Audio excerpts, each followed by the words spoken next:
What's up, goblins? Welcome to Tables and Taverns, a channel dedicated for players and DMs on how to grow, run, and enjoy their games.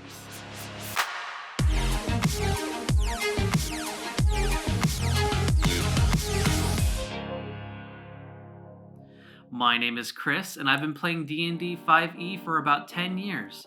My biggest flex is that I got my wife, her friends, and many others addicted to playing Dungeons and Dragons. My advice should be taken with a grain of salt, as I speak from past mistakes, successes, and I love homebrewed ideas. Today, we're talking to the players about how to make our characters come to life. Player videos are in yellow thumbnails, and DM videos are in blue.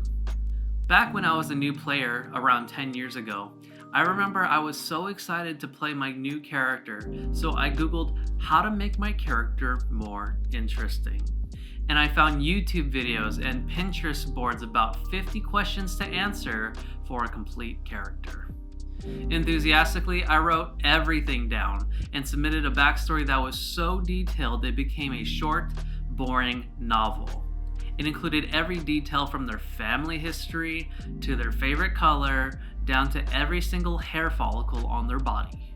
And when I finally sat down with my D&D party, my character still felt boring and flat throughout the whole campaign. And by the time it was finished, I barely even used a fraction of what I had originally written, and they became a whole other person entirely.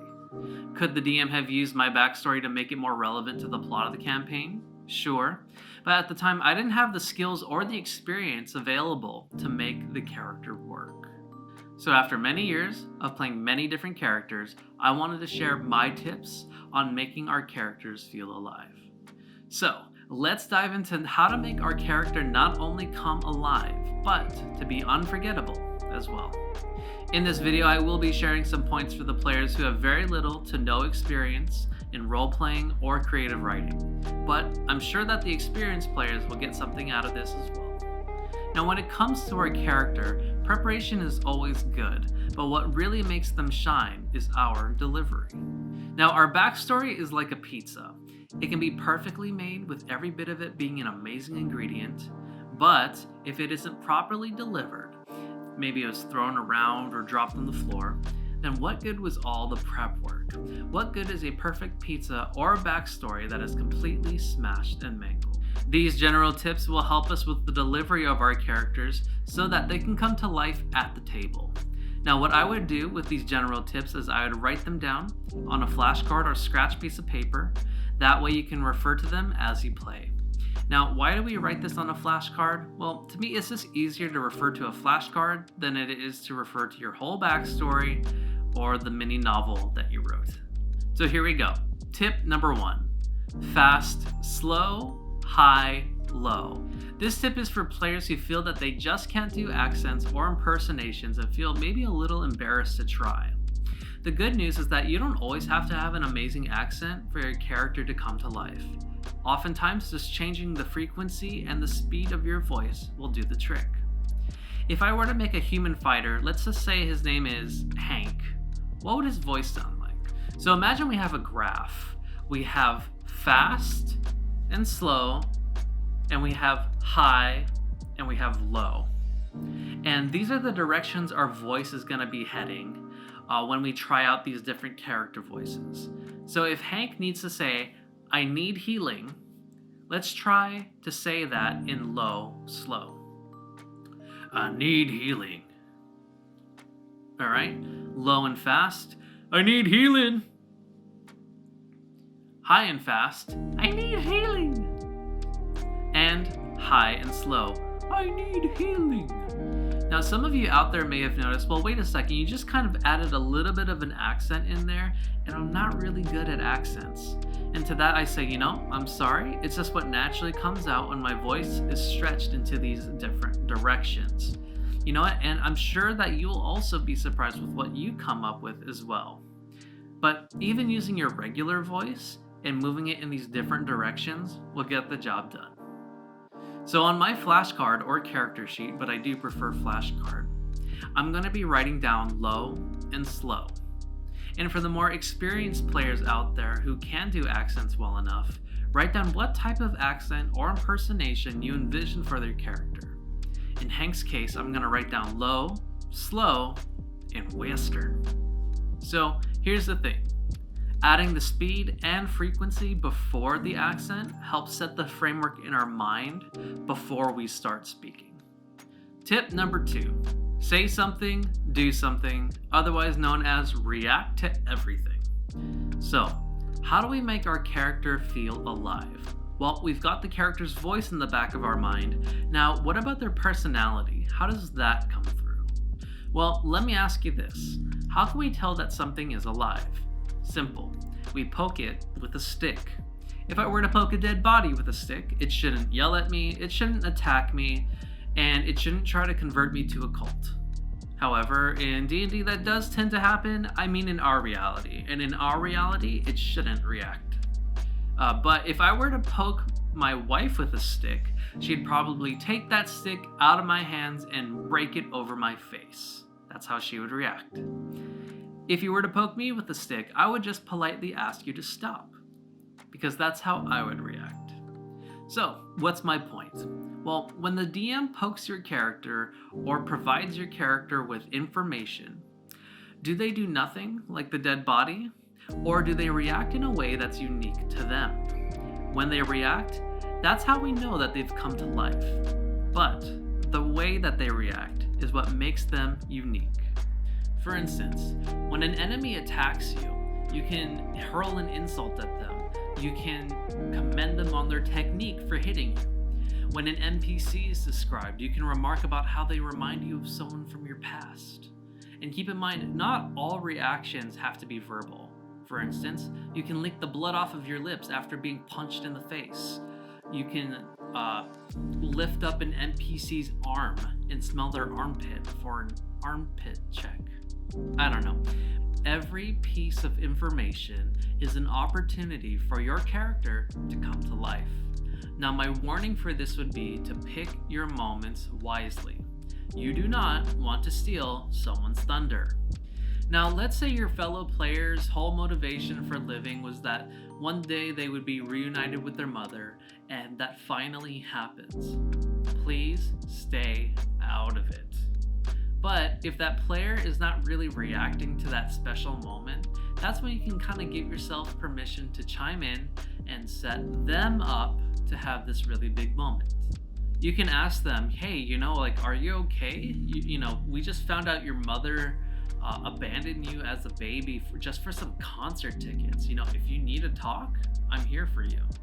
Or a nonverbal reaction would be, my character embraces them and holds their head to their chest and make sure that no one else in the party can see their tears. Now, why this is good is because you're setting up your fellow player to have this really cool moment, and you're making it all about them. Meanwhile, your character right then and there will feel so much more dynamic.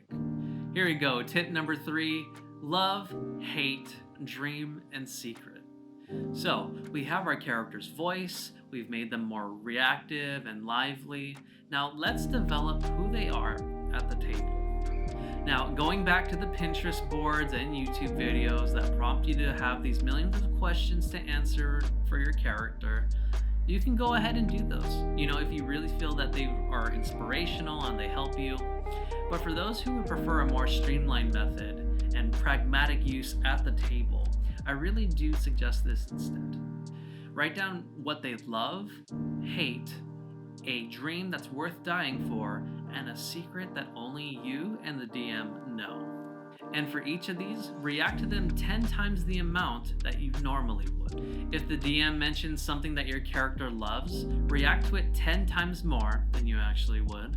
And if they mention something that your character hates, again, react to it 10 times larger than you normally would. Now, why do we do this? Well, it's because us as humans, it's natural for us to try to conceal our energy.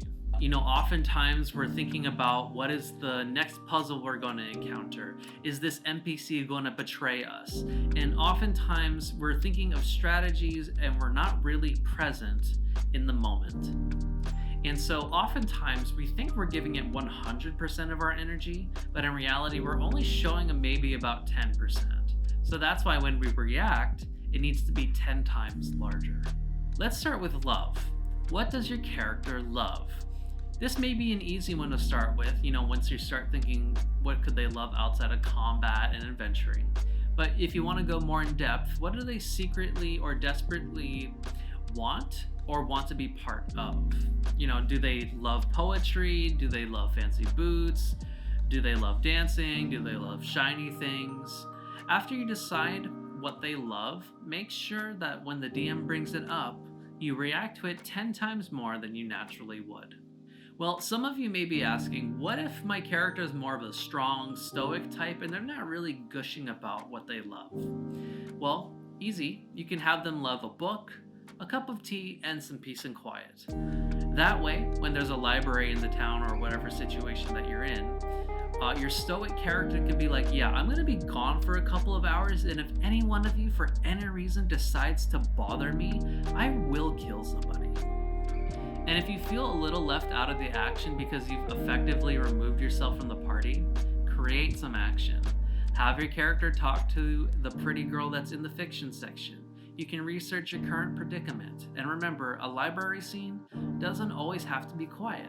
In fact, it would just be great if you went to the library and it becomes a more stressful endeavor than you had originally planned. And that would probably make your character angry. And remember, 10 times more angry. But some of us may have a hard time picking, what could my character love? Because there are so many things to love, right? And this is what I would suggest if you're feeling stuck, is pick something that you, yourself, already love or interested or have a hobby in. And, this is not the only way, but it's something to keep in mind when you're feeling stuck. Next up is hate. What does your character hate? This is pretty similar to love because you can paint with broad strokes here, right? Like you can say you hate injustice, greed, magazine subscriptions, anything that one can love, you can also hate. Now, why do we do this? Because, you may remember every little detail about your character, but keep in mind, not everyone else at the table does. In fact, they may only remember a handful of things about you. They may think, oh yeah, there's Hank, right? He's a human fighter that loves anime and he hates finding hair in the bathtub.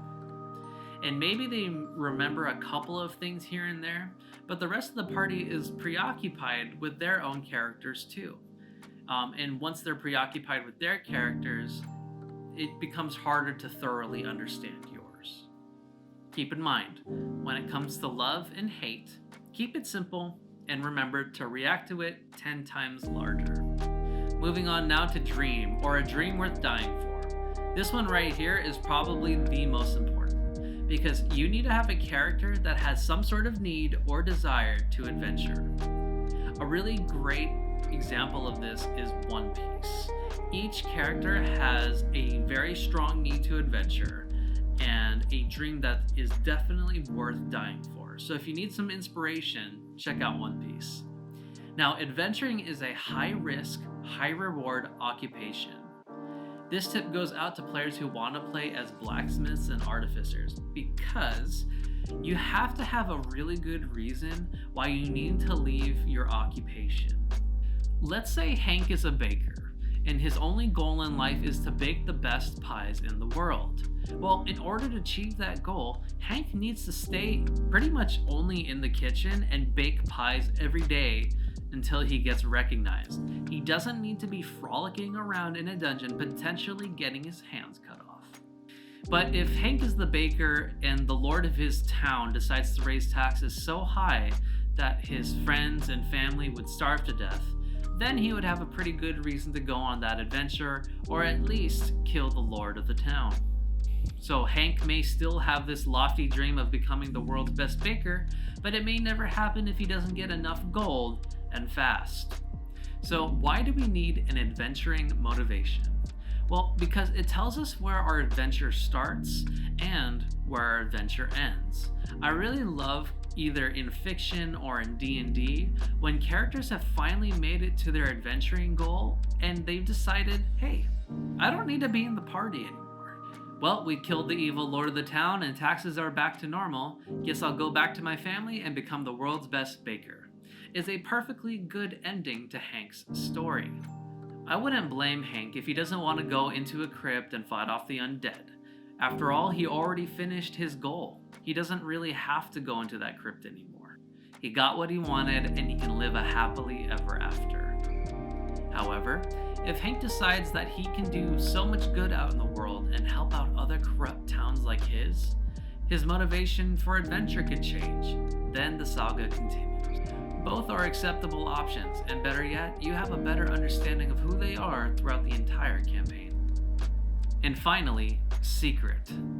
I would leave this as more of an optional thing for you to include, but I would highly recommend it so it can add some spice to your character. A good secret is something that would totally ruin the image of your character if anyone were to find out, especially if you're playing a good character. Now, why do we want a secret? Well, because if the DM mentions some mundane detail, let's say about eggplants, and your character starts to act suspicious around eggplants, that'll create a lot of curiosity and maybe some tension. And that's it. These are just a few tips to use at the table to make our characters feel alive. Remember to make our voices either high, low, fast, slow. To become more lively at the table, we react to everything. And for a more streamlined backstory, we have our love, hate, our dream, and our secret. Thank you for tuning into this week's episode of Tables and Taverns. If you are a dungeon master or a very serious player who wants to elevate their dungeon making or role-playing skills, I offer personal one-on-one coaching sessions over Discord to help improve your skills. If you're interested, please send me an email down below. That way I can get on a schedule with you for a free first-time consultation. Don't forget to leave a like and subscribe to the channel for some more D&D and tabletop content. Thanks.